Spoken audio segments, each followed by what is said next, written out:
बेटी जब आती है आपके घर में तो अपना टाइटल छोड़ देती है, अपना माता पिता सारा पहचान खो देती है। अब उसका ये अपना घर हो जाता है, वो पराया हो जाता है, वो नैहर हो जाता है, ये अपना घर हो जाता है। तो जो बेटी अपना कुल, अपना गोत्र, अपना सब कुछ छोड़ करके आपके वंश को बढ़ाने के लिए आई है, आपका वंश बोला जाएगा, क्या आपका ये फर्ज नहीं बनता कि उनके माता पिता को आप रिवार्ड दें, उनके माता पिता को आप प्रणाम करें, और उनको कोई तकलीफ है तो तुम दहेज दे आओ जाकर के उनके माता पिता को। क्या आपने एक ऐसी कन्या दी है जो मेरे यहाँ कुलीनता और प्रवीणता से मेरे यहाँ वंश का वृद्धि कर रही हैं। ऐसी कन्या के पिता होने के लिए मैं आपको बारंबार प्रणाम करता हूँ। ये तो देन लेन प्रेम का संबंध है, पर इसे नियम बनाकर दहेज इतना होता है, ये साड़ी लगती है, इतना गहना लगता है, ये सब लोभी पुराण है। किसी ने लोभी पुराण लिखा होगा, ये सब लोभियों का काम है, ये कहीं शास्त्र में वर्णित नहीं है इसका। यह तो प्रेम की बात है उधो, बंदगी तेरे बस की नहीं।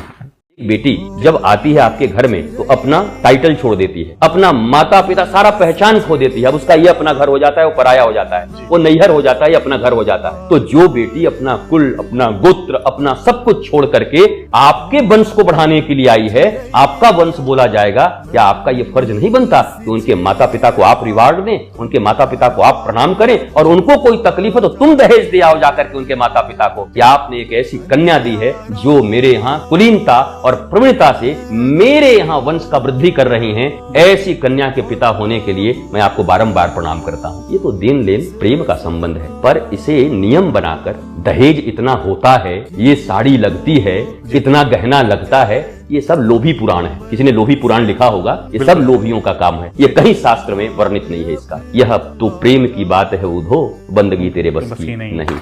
बेटी जब आती है आपके घर में तो अपना टाइटल छोड़ देती है, अपना माता पिता सारा पहचान खो देती है। अब उसका ये अपना घर हो जाता है, वो पराया हो जाता है, वो नैहर हो जाता है, ये अपना घर हो जाता है। तो जो बेटी अपना कुल, अपना गोत्र, अपना सब कुछ छोड़ करके आपके वंश को बढ़ाने के लिए आई है, आपका वंश बोला जाएगा, क्या आपका ये फर्ज नहीं बनता कि उनके माता पिता को आप रिवार्ड दें, उनके माता पिता को आप प्रणाम करें, और उनको कोई तकलीफ है तो तुम दहेज दे आओ जाकर के उनके माता पिता को। क्या आपने एक ऐसी कन्या दी है जो मेरे यहाँ कुलीनता और प्रवीणता से मेरे यहाँ वंश का वृद्धि कर रही हैं। ऐसी कन्या के पिता होने के लिए मैं आपको बारंबार प्रणाम करता हूँ। ये तो देन लेन प्रेम का संबंध है, पर इसे नियम बनाकर दहेज इतना होता है, ये साड़ी लगती है, इतना गहना लगता है, ये सब लोभी पुराण है। किसी ने लोभी पुराण लिखा होगा, ये सब लोभियों का काम है, ये कहीं शास्त्र में वर्णित नहीं है इसका। यह तो प्रेम की बात है उधो, बंदगी तेरे बस की नहीं।